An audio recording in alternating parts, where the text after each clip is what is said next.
gracias Andrés y gracias Ignacio por la invitación y gracias a todos ustedes por estar acá también. Mi nombre es Ignacio San Marco, soy de Argentina, vivo en una ciudad que se llama Venado Tuerto, al centro de Argentina, en la provincia de Santa Fe, más o menos a unos 150 kilómetros al sur de Rosario. Trabajo en el programa de mejoramiento de maíz de LAS, Latinoamérica Sur, que es básicamente Argentina, Uruguay, Paraguay y Bolivia. Tengo la oficina en Santa Isabel, que es una estación experimental de Argentina, cerca de Venado Tuerto, que es la principal estación experimental de Argentina para maíz. Bueno, tengo la oficina ahí. Vamos a hablar un poco con Juani del programa de mejoramiento de maíz y de los nuevos desafíos, tecnología y los lanzamientos de los nuevos materiales. Yo trabajo en el programa de maíz hace unos 12 años más o menos. Empecé a trabajar a fin de 2012 en Nidera, antes que fuera adquirida por Syngenta. Y después, luego de la adquisición, seguí trabajando dentro del programa de mejoramiento de maíz. Bueno, voy a avanzar con la presentación. La idea es que sea una charla, que nos vayan interrumpiendo y preguntando las dudas que tengan o los comentarios que quieran hacer. Así que cualquier cosa levantan la mano o me van preguntando. Dale. ¿Qué crees? Bueno, mi nombre es Juan Orsellet. Yo, como Nacho comentó, él tiene la base en Venado Tuerto. Yo soy bastante vecino de ustedes, vivo en Entre Ríos, cerca de Colón. Estoy en la parte, soy líder de desarrollo de maíz para la marca Nidera. Hago base ahí, pero bueno, como van a ver en la presentación, tenemos ensayo de desarrollo en todo el país, así que hago base ahí, pero me muevo por todo el país. Bueno, no se asusten que puse una fórmula, no vamos a hablar de fórmula, es solamente para hacer la introducción. No sé si alguna vez vieron esta fórmula, volveme para atrás. Si alguna vez vieron esta fórmula o la recuerdan, bueno, esta es la fórmula de ganancia genética y es la base para cualquier programa de mejoramiento, de cualquier cultivo. El objetivo de un programa de mejoramiento es obtener cada vez más ganancia genética. Y cada uno de los términos que están ahí influyen en que el programa de mejoramiento sea eficiente, es decir, que logremos esa ganancia genética que nos proponemos. Pasame, Juani. Para hacer algo más llevado a la realidad de nuestro día a día y que podamos hablar y con datos más precisos, podemos hacer un paralelismo entre ganancia genética y la competitividad de los materiales que nosotros buscamos lanzar todos los años y que vamos avanzando ciclo de selección tras ciclo de selección. Y como podemos ver, esta competitividad está influenciada por varios factores. Los de arriba claramente influyen en forma positiva y el tiempo influye en forma negativa en la competitividad. Si pensamos en cada uno de estos factores, la intensidad de selección es qué porcentaje de híbridos nosotros seleccionamos en cada ciclo de selección de cada avance de híbridos. Mientras mayor intensidad de selección, quiere decir que seleccionamos menos híbridos, menor porcentaje, y esos híbridos son cada vez más competitivos respecto a los híbridos comerciales que nosotros tenemos como referencia. También nos influye esto en el tamaño del programa de mejoramiento que nosotros tengamos. Mientras más grande es el programa, nos permite hacer una mayor intensidad de selección en porcentaje. Y si tenemos un programa más chico, tenemos que bajar la intensidad de selección para poder llegar a los lanzamientos comerciales de todos los años.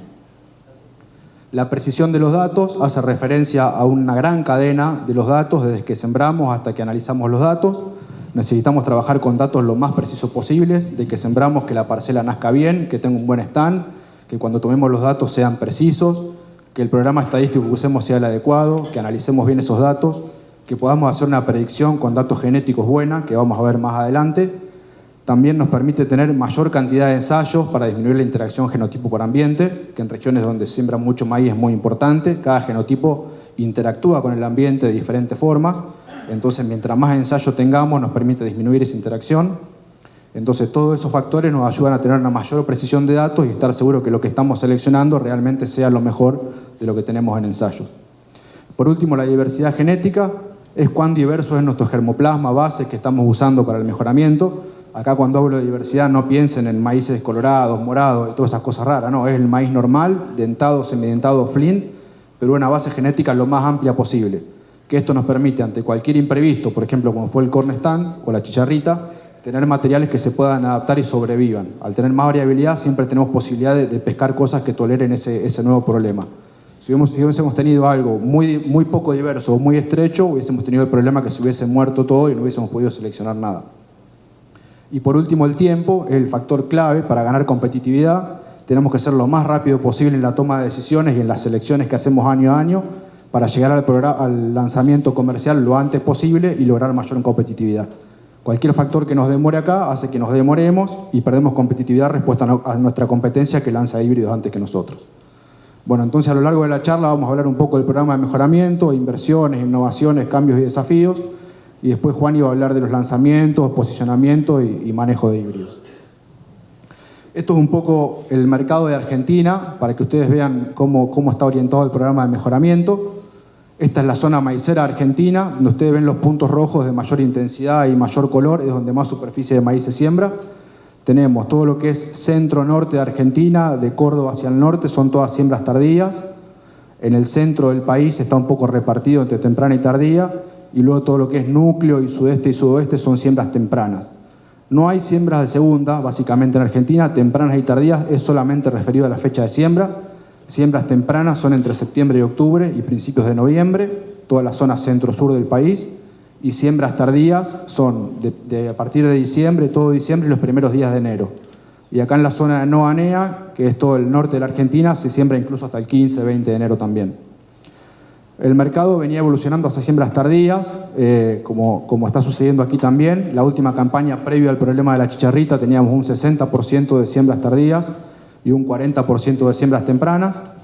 Y bueno, el programa de mejoramiento, básicamente lo que buscamos como objetivo para lanzar al mercado son híbridos que tengan el mejor rendimiento posible, estabilidad y que tengan un buen comportamiento a ciertas variables que influyen en el rendimiento. Por ejemplo, quebrado de caña, vuelco de raíz, tolerancia a enfermedades foliares, por ejemplo, tizón y roya, otras enfermedades como mal de recuarto, que es muy importante en Argentina, y cornestán, y también precocidad de ciclo.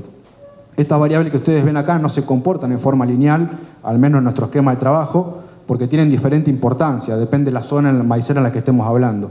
Si nosotros hablamos en la zona sur del país, tenemos mayor preponderancia de vuelco. Entonces prestamos atención a rinde estabilidad y le damos mayor peso al vuelco en la selección, y es la variable donde más ponemos el ojo.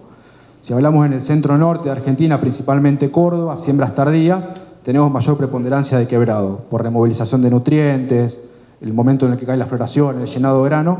Entonces, además de rendimiento, buscamos mayor tolerancia a quebrado, y es la variable más importante para nosotros. Si nos vamos al norte del país, por supuesto, siempre el rinde es la variable que manda y la más importante, pero estamos trabajando básicamente con tolerancia a cornestán. Y después precocidad, depende de la zona y las fechas de siembra. Acá en el sudeste es muy importante los híbridos precoces y también en el centro norte de Córdoba con siembras tardías. Para lograr todos estos objetivos que tenemos con programa de mejoramiento, el 100% del germoplasma que tenemos propio es propiedad de Syngenta. Hacemos introgresión de materiales principalmente del sur de Brasil hacia el norte de la Argentina, buscando materiales subtropicales que se adapten y tengan tolerancia a cornestán. Y también traemos materiales del sur de Estados Unidos, principalmente buscando ciclos más cortos para el sur de la Argentina. Hacemos la obtención y evaluación de las líneas parentales que dan origen a los híbridos y posteriormente también a los híbridos. Y luego también hacemos el posicionamiento, principalmente con el área de Juani en conjunto, y las recomendaciones de manejo. Bueno, vamos a hablar un poco de cómo es el flujo de líneas y avance de híbridos dentro del programa de mejoramiento. Como ustedes ven acá, cada una de estas cajitas es un año calendario. Entonces arrancamos de la generación de poblaciones que dan orígenes a las líneas, que las líneas forman los híbridos, son los parentales de los híbridos, y después cada una de estas cajitas es un año de evaluación. Este es el primer año de evaluación de los híbridos, los que quedan selectos pasan al segundo año, y así sucesivamente hasta llegar al lanzamiento. Más o menos, si ustedes sacan la cuenta acá, son más o menos 7 años, desde el inicio del híbrido del ensayo hasta que el híbrido sale a comercial. Nuestro target hoy de lanzamiento son 1 a 2 híbridos comerciales por año. Entonces, por ejemplo, el lanzamiento que va a presentar Juani, que es el 7665, se sembró como primer año en ensayo en 2018. Ese fue el primer año que se sembró y que nosotros lo seleccionamos. Y luego fue quedando selecto los sucesivos años hasta 2025, que es el lanzamiento. Y después, si ven esta pirámide aquí, de que está de costado, piénsenla como un embudo. Quiere decir que largamos con una gran cantidad de materiales los primeros años y luego se va afinando para llegar al lanzamiento comercial de 1 o 2 materiales por año. Ahora les hago una pregunta, si alguno quiere participar. Si nosotros lanzamos 1 o 2 materiales por año y estamos 7 años seleccionando los híbridos, o 6 años, depende, en promedio, ¿cuántos híbridos creen ustedes que nosotros tenemos sembrados el primer año? ¿Alguno se anima a decir un número? 40. 1000. Un poquito más, bueno. Avanzame si querés, Juani. El primer año de ensayo nosotros tenemos aproximadamente 13.000 híbridos. De esos 13.000 híbridos vamos seleccionando cada vez los mejores en cada año de avance para así al cabo de 6 años llegar al lanzamiento comercial de 1 o 2 materiales. Y para obtener esos 13.000 híbridos partimos de 35.000 líneas, que serían los parentales, que sería esta etapa de acá. Seleccionamos sobre 35.000 líneas para poder producir los 13.000 híbridos que dan origen. Y de ahí se va seleccionando a través de los años hasta llegar a comercial. Acá dice 15.500 son los híbridos evaluados todos los años, si contamos todos los estadios de avance, el primer año, el segundo año, el tercero, todos los años sembramos aproximadamente 15.500 híbridos en ensayos. Bueno, esto es un poco la base de todo programa de mejoramiento genético, independientemente del cultivo, pero es muy importante para maíz. Cada uno de estos grupos de pelotitas de colores que ustedes ven acá se llama grupo heterótico y es un grupo de líneas parentales que comparten una cierta cantidad de características fenotípicas, genotípicas, ciclo, resistencia a enfermedades, que las hacen comunes y a su vez las diferencian de las otras. Entonces, entre ellas son bastante comunes las características y son muy diferentes de las otras. ¿Cómo llegamos a esto? Bueno, se agarra cada una de las líneas, se le saca muestra de hoja, se manda a un laboratorio, se hacen análisis moleculares, donde se obtiene el ADN de cada una de esas líneas, se hacen diferentes análisis estadísticos con diferentes programas y se identifica cada una de esas líneas a qué grupo pertenece. Entonces, una vez que nosotros identificamos a qué grupo pertenece cada línea, es donde podemos comenzar con el mejoramiento, tanto de líneas como de híbridos. Para hacer el mejoramiento de líneas parentales, mejoramos dentro de cada uno de estos grupos, trabajamos adentro de cada uno de estos grupos. Y para hacer híbridos, cruzamos entre grupos. Entonces yo, para hacer cierta cantidad de parentales, trabajo acá, por ejemplo, trabajo acá con otros parentales, y después cuando los cruzo entre ellos, obtengo el vigor híbrido, que de ahí viene la palabra híbrido, donde se da la mayor cantidad de rendimiento. Esto también nos permite hacer predicciones, lo que se llama breeding predictivo con análisis moleculares, que apoyan el dato de campo. Además de tener el dato de campo, con datos genotípicos podemos tener una predicción de rendimiento o comportamiento de diferentes enfermedades, que a veces nos permite no sembrar todos los híbridos, sino seleccionar algunos y poder predecir cómo se comportan los otros. O en campañas que no tenemos enfermedades, por ejemplo, no tenemos tizón, nos permite predecir cómo ese híbrido se comportaría tizón. Este es un ejemplo para rendimiento. Se agarró un grupo de 100 líneas que eran parecidas y se cruzó contra la mejor de cada una de estas. En el eje de las X ustedes tienen el rendimiento. Entonces ustedes ven que ese grupo de líneas cruzadas contra una línea de estas acá medias violetas eran las que menor rendimiento tenían. Había un grupo que era el intermedio y cuando ese grupo de líneas lo cruzábamos contra la mejor línea acá, nos daba que el rendimiento era superior. Entonces nos permite identificar a priori ese grupo de líneas con cuál sería su combinación ideal o con cuál combinación tendría mayor rendimiento. Estos son análisis predictivos que después se apoyan con datos de campo. Es un dato muy importante, pero es un dato más. Después se valida a campo, pero nos permiten básicamente ganar tiempo y muchas veces ganar precisión cuando la enfermedad o el dato no aparece. Perdón. Bueno, esto es cómo se obtienen las líneas parentales que yo les mostraba recién en esos grupos de pelotitas ahí. Hay dos formas de obtener líneas. Una es por el breeding tradicional o mejoramiento tradicional, que nos lleva aproximadamente 7 generaciones. Si podemos hacer estación y contraestación en el mismo año, serían aproximadamente 3 años. Si no tenemos esa posibilidad, nos lleva 7 años obtener una línea homocigota o fijada, que es lo que realmente necesitamos para el programa de mejoramiento, para que sea la línea per se que estamos viendo y que no esté segregando, que tenga problemas de segregación de diferentes genotipos. Entonces, para lograr una línea homocigota, que nos permite hacer una selección mucho más precisa, con breeding tradicional nos llevaba unas 7 generaciones, pues la tecnología doble haploide, que es una tecnología que ya está muy implementada en todos los programas de breeding, nos permite en 2 generaciones tener una línea doble haploide. Entonces nos permite ganar en tiempo principalmente y también ser mucho más precisos, pues estamos viendo la línea ya per se tal como es fijada. No necesita 7 generaciones para hacer la línea final. En 2 generaciones ya tenemos la línea que después vamos a estar seleccionando en el híbrido. Esto nos lleva principalmente a mayor precisión en selección. Esas líneas, como están todas genotipadas, nos permite hacer análisis moleculares y predicciones.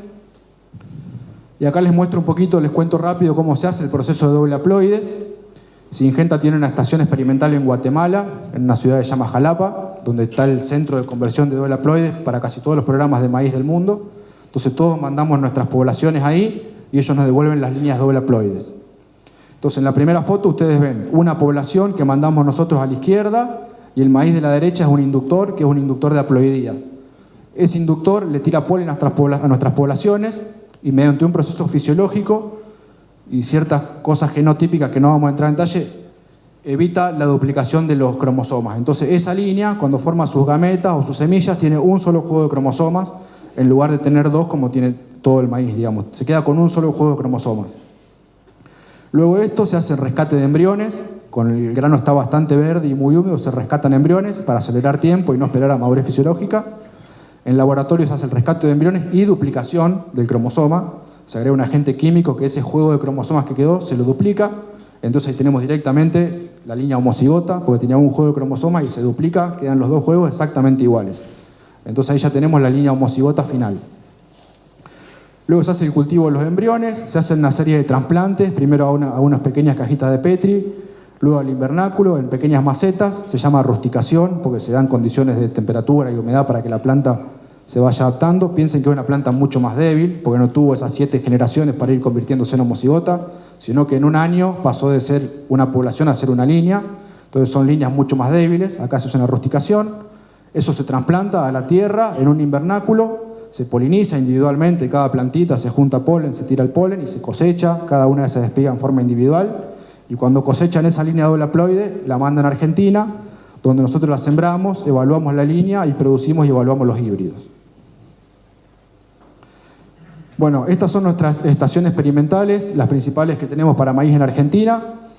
Las dos primeras representando el área núcleo maicera, uno en la zona centro de Argentina, en Santa Isabel, que es donde está la oficina nuestra, que está cerquita de Venado Tuerto, para siembras tempranas principalmente.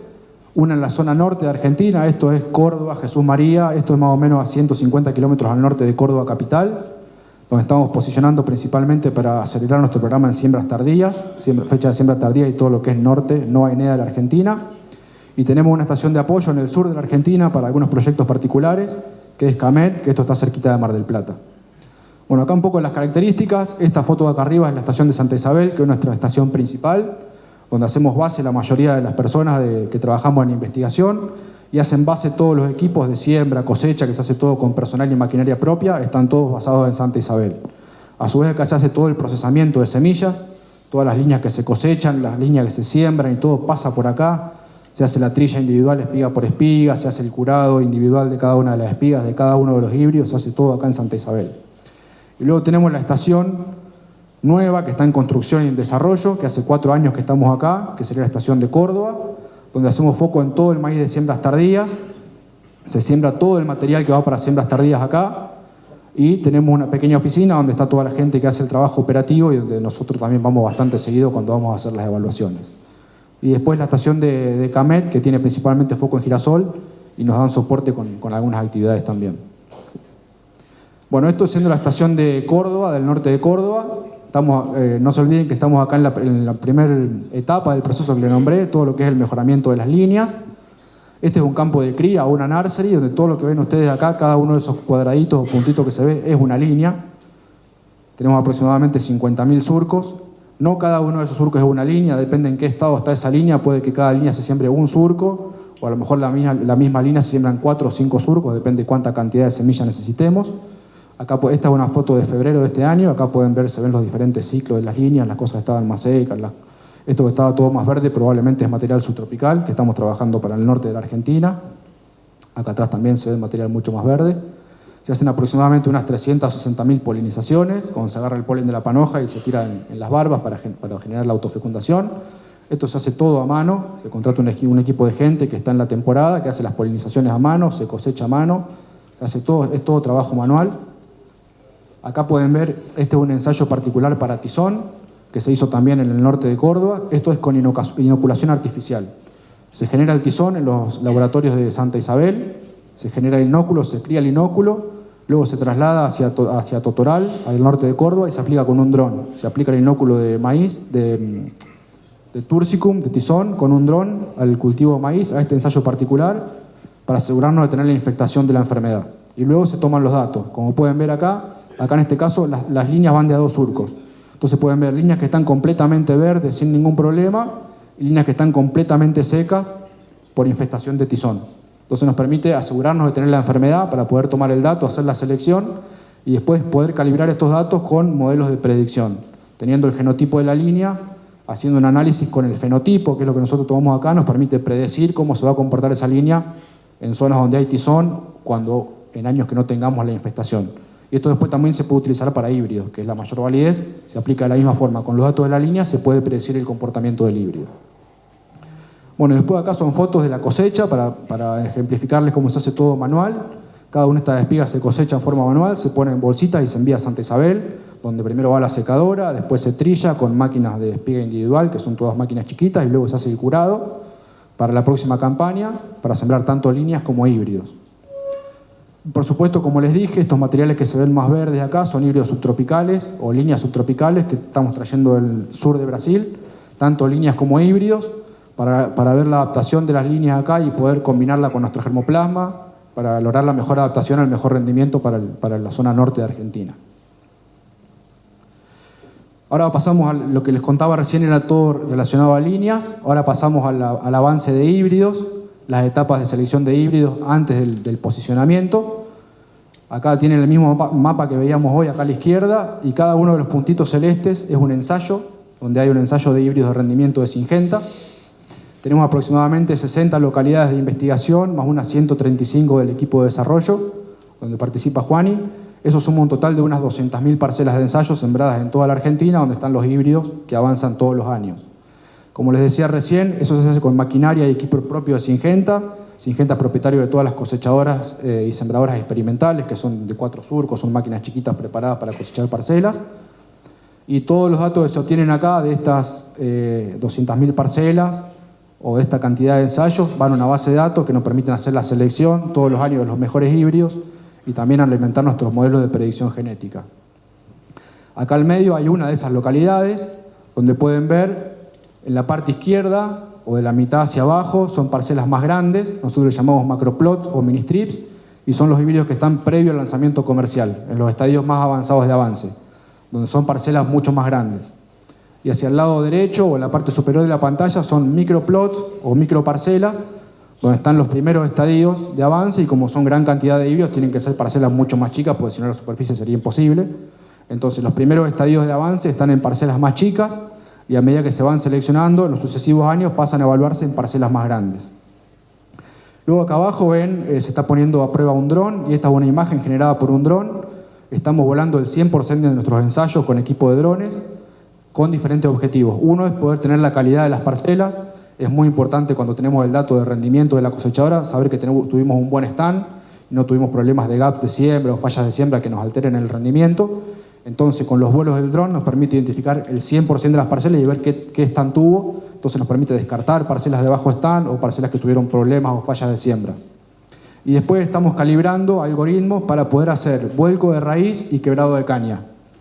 Hoy nosotros, cada una de estas parcelas, nos paramos cada uno de nosotros, el equipo de investigación, el equipo del Juani, enfrente, y le tomamos un dato visual de vuelco y quebrado. Nos paramos enfrente de las 200.000 parcelas, entre todo el equipo, estamos todo el año tomando datos. Bueno, esto nos permitiría hacer más preciso el dato, porque imagínense, caminar 200.000 parcelas, también tenemos un margen de error nosotros, entonces nos permitiría ser mucho más precisos y acelerar el tiempo. Entonces estamos calibrando modelos para poder usar para vuelco y quebrado con uso de drones. Y tenemos un sistema de evaluación, de alarma de evaluación para todas las variables. Hay un equipo que está constantemente recorriendo todas las localidades, y cuando ven que hay alguna enfermedad incipiente, que empieza a haber manchas de tizón o que empieza a haber quebrado o vuelco, nos llaman y nosotros vamos a hacer la evaluación. Por último, de mi presentación, pero no menos importante, el Cornerstand. Bueno, no voy a entrar en detalle, ya ustedes sabrán todo lo que pasó la campaña pasada con Cornerstand. La verdad es que previo a la campaña anterior nosotros no habíamos tenido niveles de enfermedad que nos permitieran hacer una selección de híbridos. Había enfermedad muy espontánea, había plantas aisladas y se veían algunos síntomas, pero nunca tuvimos un ensayo en el que tuviéramos una presión tal de Cornerstand que nos permitiera seleccionar o discriminar entre los mejores y los peores. A partir de la campaña pasada, donde pasó una catástrofe tanto para los productores como para los semilleros, esa campaña nos hizo hacer una gran selección y descartar históricamente la mayor cantidad de híbridos y líneas por Cornerstand. Tuvimos que tirar un gran porcentaje de nuestro germoplasma.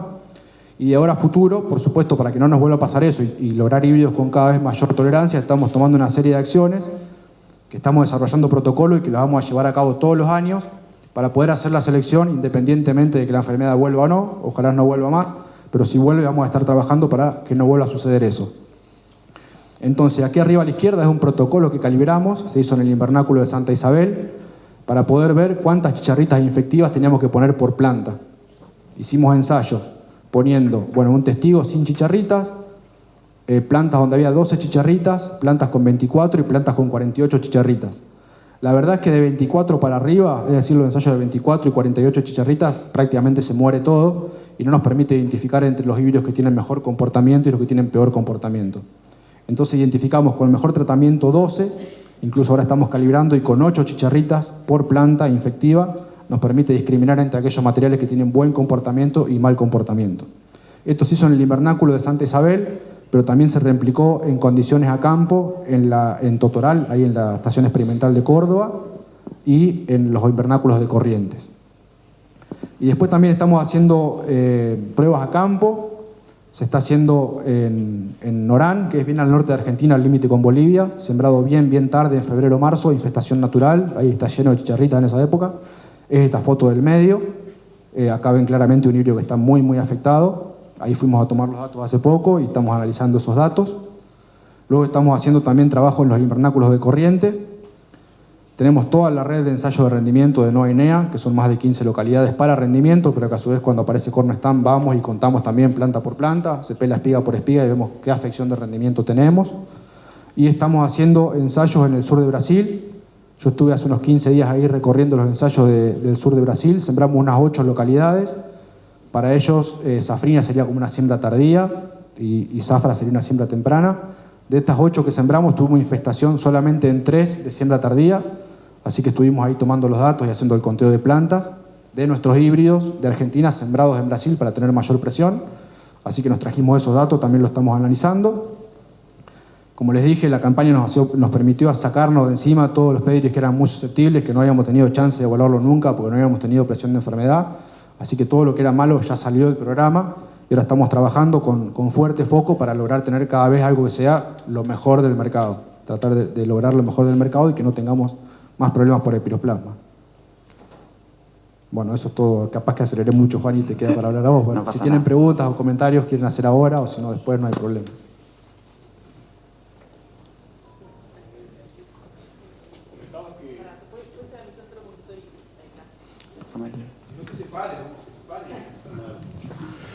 Comentabas que hay los tratamientos donde evaluabas el daño de chicharrita, donde las poblaciones eran muy elevadas, eran 24 y 48, ¿no?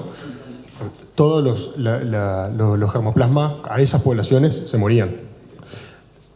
Se podría concluir que a nivel de campo, si vemos que la población de chicharrita viene muy elevada, no tiene sentido la selección de un híbrido porque es tan elevada la población de chicharrita que sea lo que sea que siempre se va a morir. Si hay niveles de infestación como que hubo en la campaña 23-24, ahí vimos que incluso los híbridos más tolerantes del mercado también tuvieron problemas, tuvieron gran decrecimiento del rendimiento. Lo que pasa es que esos eran medianamente tolerantes, los que eran susceptibles rindieron 0. Entonces, ante una presión muy alta, todos los niveles de rendimiento se van a caer, pero los híbridos más tolerantes van a defender mucho más y te van a permitir tener un nivel de rendimiento, mientras que los que son susceptibles directamente no vas a cosechar nada. Por ahí te sumo, Nacho, en Orán, que vos comentabas que tiene en el sitio, este año se sembró ahí a inicio de marzo, buscando ese pico poblacional de chicharrita. Y yo fui hace 15, 20 días y los únicos híbridos que estaban en buen estado era el NS, el 2223. Pero era ese y unos tropicales más. Pero en una condición extrema, hasta que ambientalmente la producción de maíz es cuestionable, ¿no? Porque esas zonas hacen maíz para choclo y, o sea, vos vas hoy y hay maíz en B10, o sea, tienen chicharrita todo el año. ¿Qué estado fenológico estaba cuando hace la infección? El maíz está en aproximadamente. Se hace en B2 la infección, se agarra cada una de las plantitas, se le ponen las 15, 20 o 20, las chicharritas, en este caso 12 u 8, y se le pone arriba una tela especial. Se dejan las chicharritas ahí, creo que son aproximadamente 7 días, luego se matan las chicharritas y se retira eso para que el cultivo crezca normalmente. Pero sí, la infección se hace en B2. ¿Y eso es la infestación artificial? Después a campo se siembra el maíz, se lo deja ahí cuando están las chicharritas. Y otro punto a tener en cuenta es que instantáneas, son esas cantidades de chicharritas instantáneas. Nosotros nuestro lote, cuando va a una chacra, no va a tener 12 chicharritas en un momento y después no tenés más. Lo que dice Nacho es 12 chicharritas en ese momento, ahí te produce la infección. Pero no es para tomar de umbral a cuántas chicharritas, o sea, para que el mensaje sea. O sea, los objetivos son otros. Él no quiere ajustar un umbral de cantidad de chicharritas para acción química. Él quiere ajustar un umbral para caracterizar híbridos. Si no es el umbral de aplicación o no aplicación, ni de nada de eso. Es lo que nosotros determinamos que infecta la planta, que nos permita tomar datos de cuán tolerante es el híbrido. Bueno. Si hay más preguntas, las hacen al final. Bueno, como comentó Nacho, el proceso de selección de un híbrido tiene 7 años, 7 años de la creación hasta el lanzamiento. Yo trabajo en el equipo de desarrollo y nosotros agarramos los últimos 2 años. Como mostró Nacho, ellos hacen los primeros 5 años y nosotros hacemos los últimos 2 años del híbrido. ¿Y cuáles son nuestros puntos de partida? Son híbridos en los últimos 2 estadios, estado 4 y estado 5 de los híbridos. Obviamente en estado 4 recibimos un número de 30, 20, 30 híbridos y en el estado 5 ya nos quedamos con 4, 5, 6 híbridos en función de la disponibilidad, ¿no? Y el otro punto de partida son los híbridos comerciales, porque tanto nuestro como de la competencia, porque son con los híbridos que queremos comparar estos híbridos experimentales a los cuales queremos superar y reemplazar en nuestro portafolio. Nuestra función, básicamente, el equipo de desarrollo de producto tiene 2 funciones principales. Una, avance de producto, que vamos a ver como ejemplo el lanzamiento que mencionó Andrés, el 7765 Iptera 3. Vamos a ir viendo cada una de las cosas que nosotros tenemos o que consideramos para avanzar un producto, lo vamos a ir viendo con el NS7765. La otra función nuestra es posicionamiento y recomendación.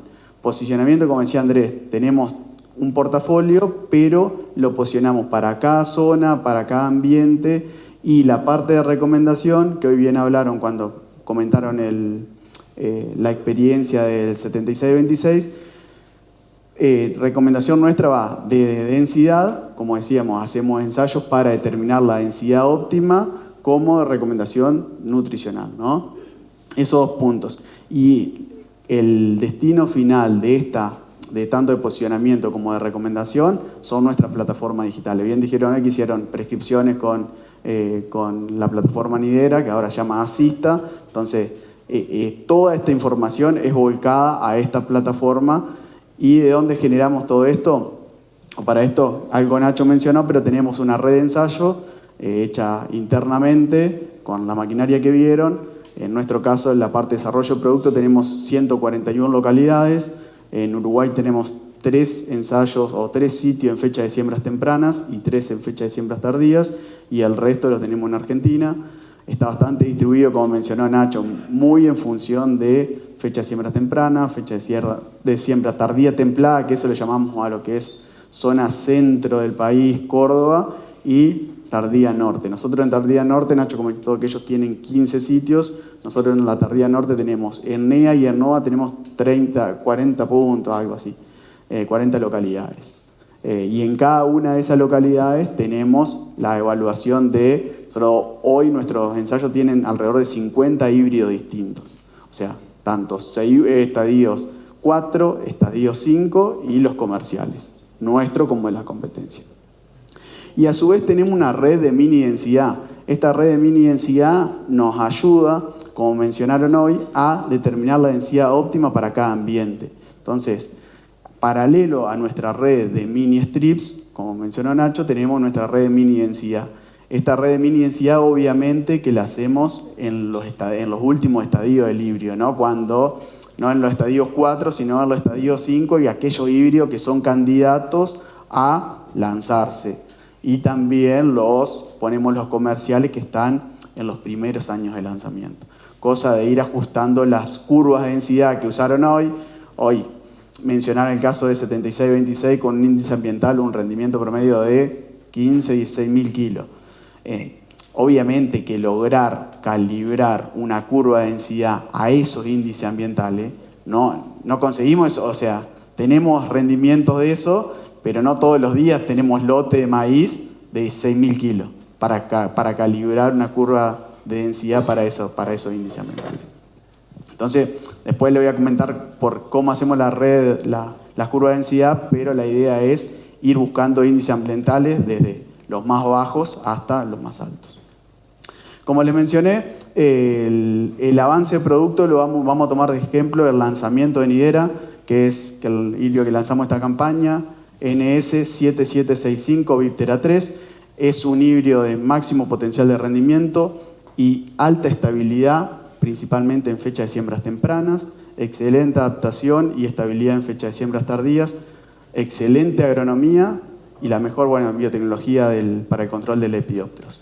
Cada uno de estos puntos vamos a ir viéndolos esto es típico de portafolio, de marbete, de un híbrido, pero lo que quiero mostrarles yo en la presentación es que cada una de estas frases que están acá, hay datos atrás que avalan cada frase.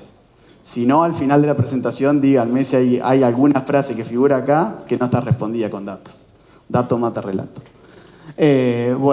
Empezamos con, cuando nosotros avanzamos un producto, nos centramos, como Nacho ya lo mencionó, pero maximizar rendimiento, tener estabilidad, que ese híbrido sea estable, que tenga buena agronomía, él habló de quebrado, habló de vuelco, que tenga buena sanidad y ciclo. Yo acá no puse a ciclo porque considero que Nidera es una marca que tiene un ciclo, tiene buena longitud de ciclo de los híbridos y no es un parámetro que tenemos que mejorar de nuestro portafolio.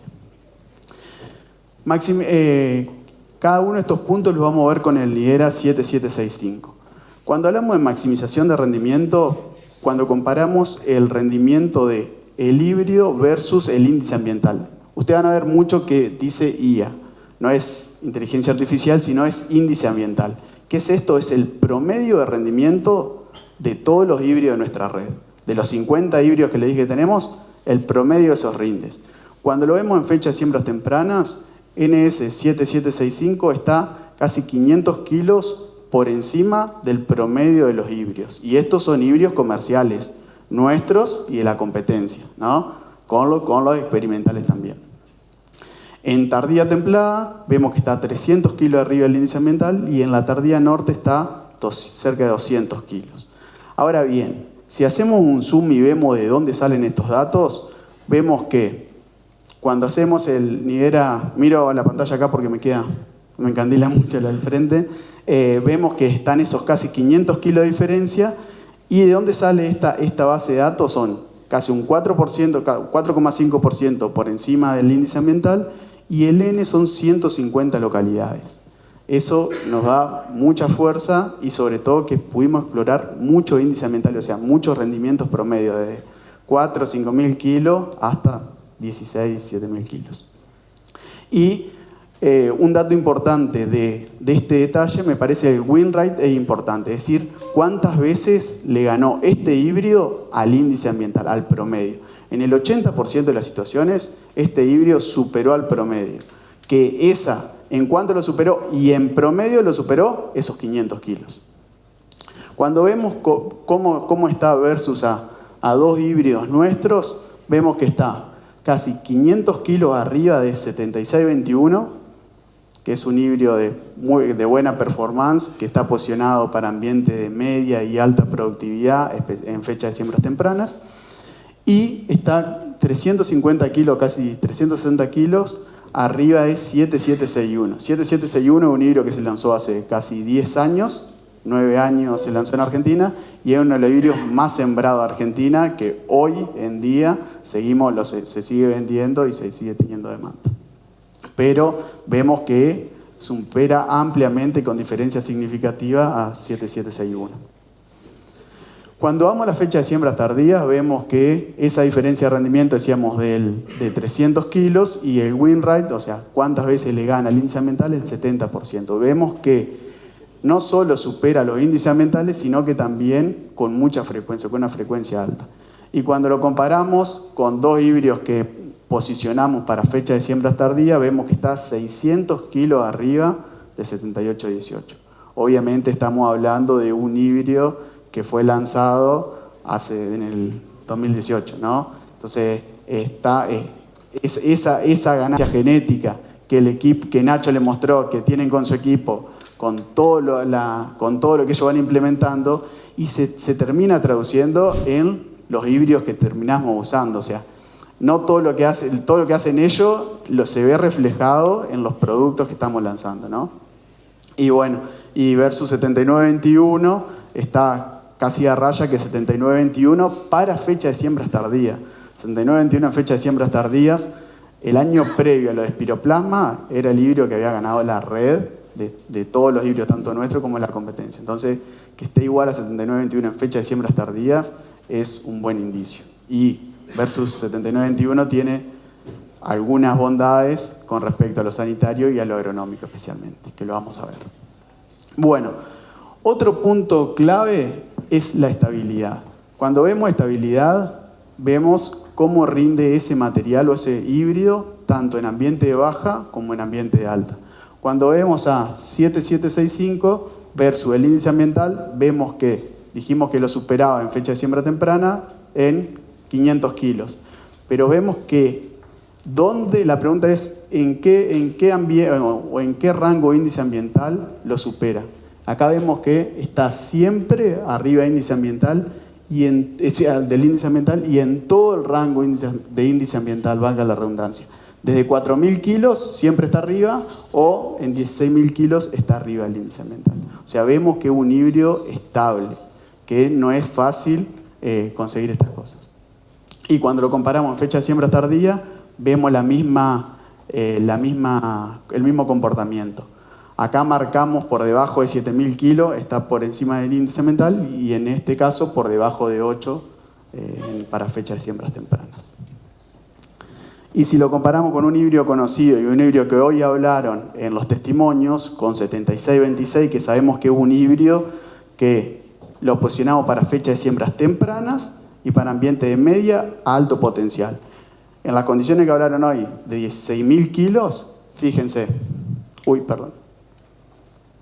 cómo están.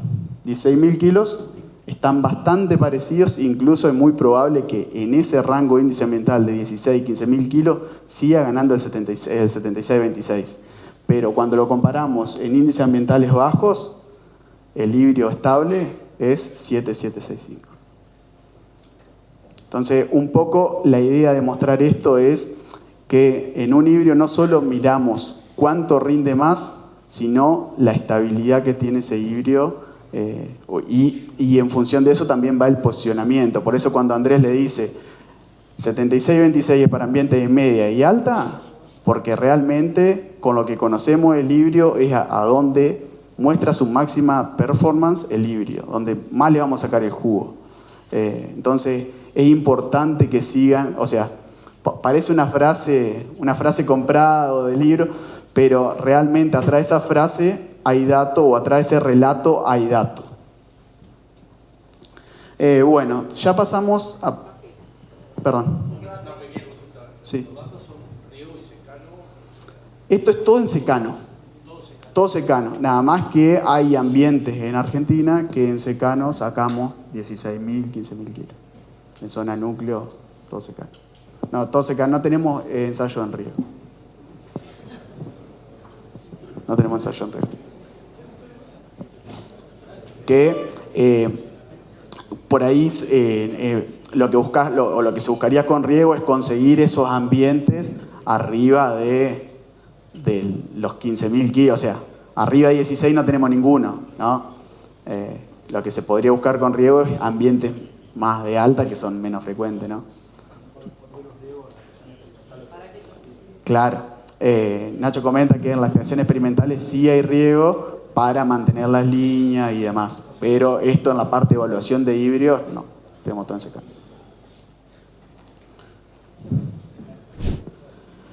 Bueno, otro de los puntos que hablamos, aparte de maximizar rendimiento, que esos híbridos sean estables, queremos que los híbridos tengan buena agronomía.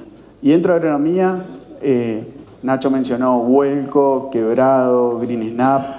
En este caso nos vamos a centrar en quebrado, o sea, es una problemática que la tenemos bastante posicionada o bastante enfocada en fecha de siembras tardías. Fíjense, colores más rojos son alto nivel de incidencia, colores verdes son bajo nivel de incidencia.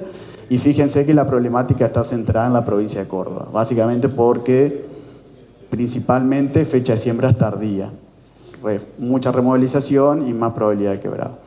Cuando vemos el comportamiento de 7765 versus un híbrido de la competencia, vemos estas cosas.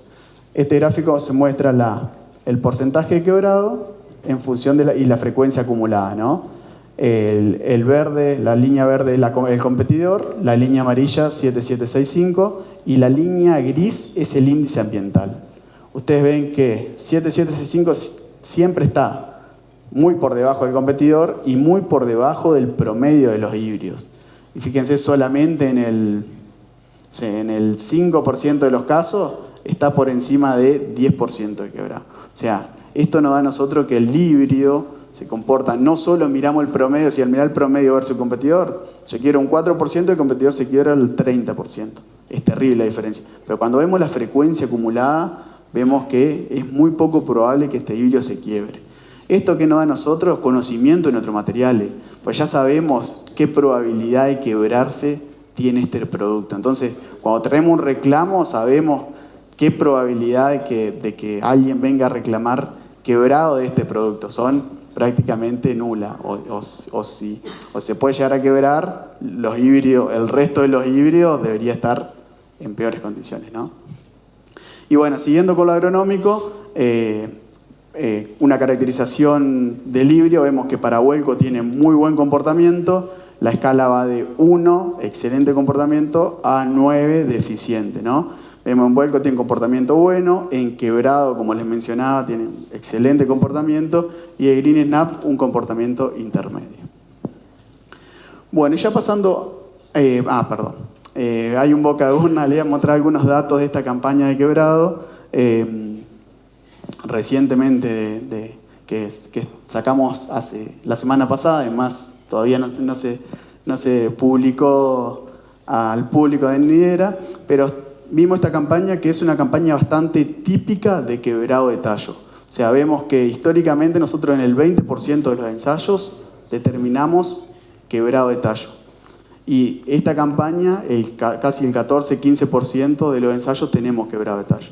Y esa incidencia promedio en la histórica fue el 13% y esta el 15%.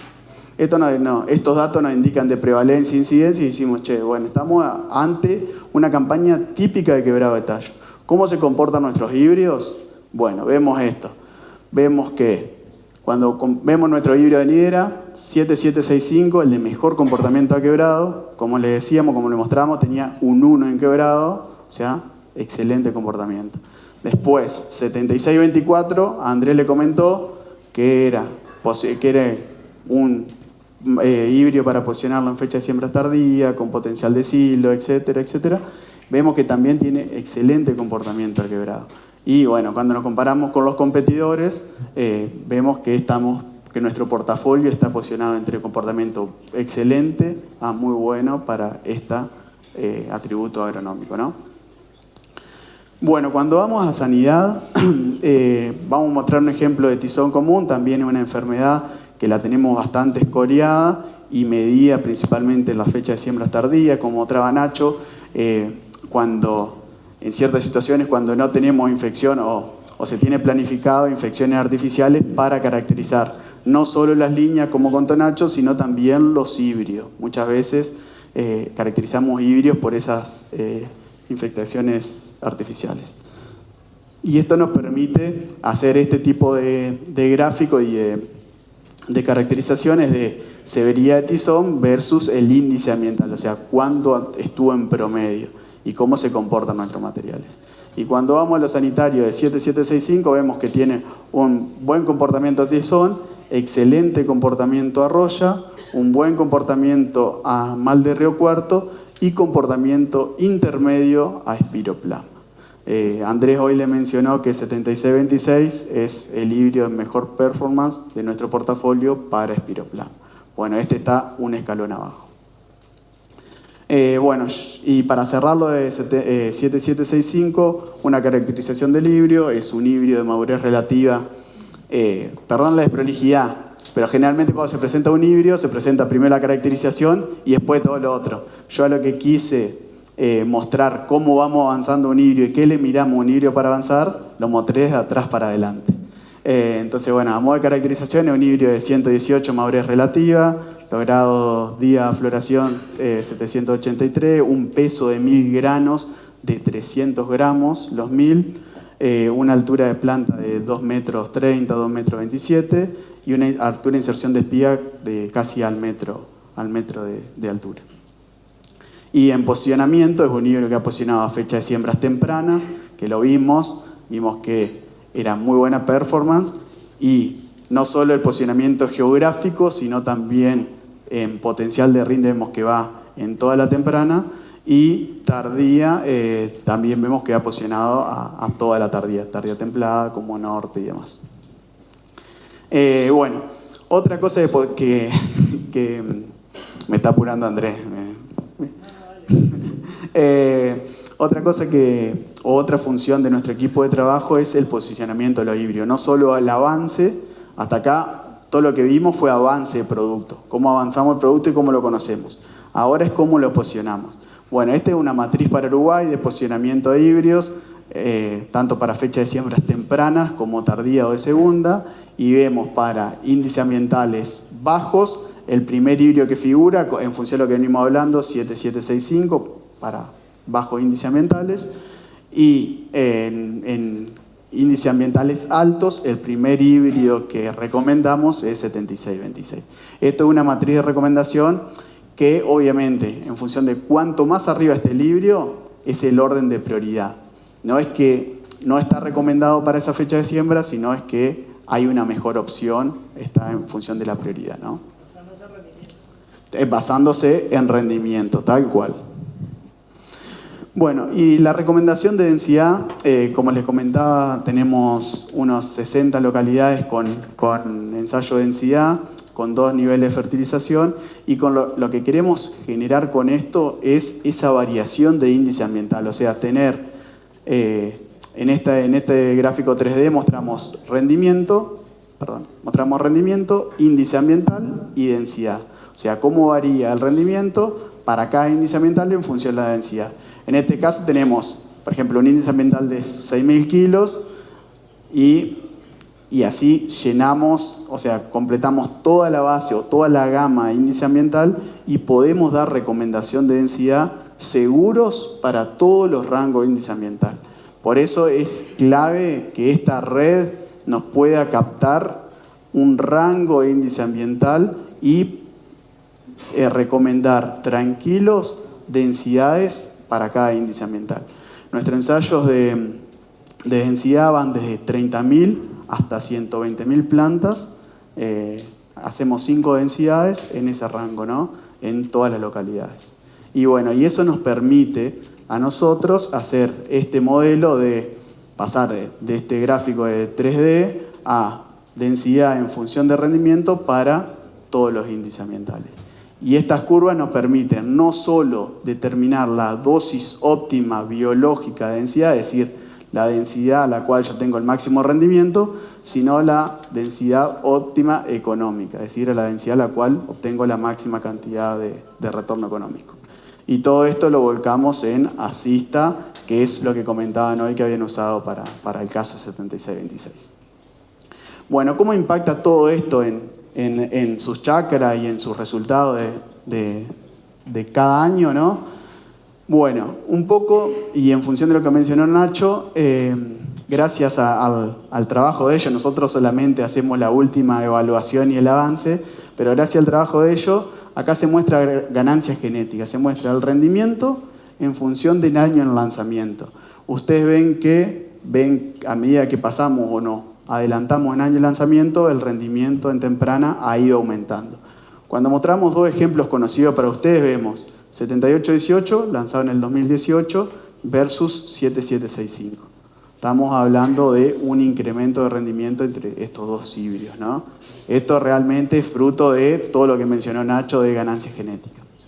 Y en la tardía pasa lo mismo, vemos una ganancia genética y vemos, cuando comparamos estos dos productos, vemos que hay una diferencia y de hecho cuando vimos el rendimiento promedio de esos dos híbridos había 600 kilos de diferencia para fecha de siembra tardía, ¿no? Entonces estamos hablando de dos cosas totalmente distintas que evidentemente no es suerte, sino es fruto de todo el trabajo que se hace atrás de esto.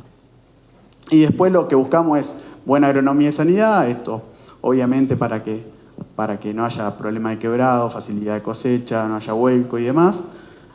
Correcto posicionamiento para cada vez que ustedes usen un producto de nidera, lo posicionen correcto y tengan buena experiencia y recomendaciones precisas, es decir, lo que hablan hoy de densidad, que la densidad esté acorde al índice ambiental o al rendimiento que ustedes esperan de esos lotes. ¿Y cómo se traducen todas estas cosas? En buena experiencia con nuestros productos. Así que bueno, era un poco eso lo que teníamos para mostrar y si hay preguntas...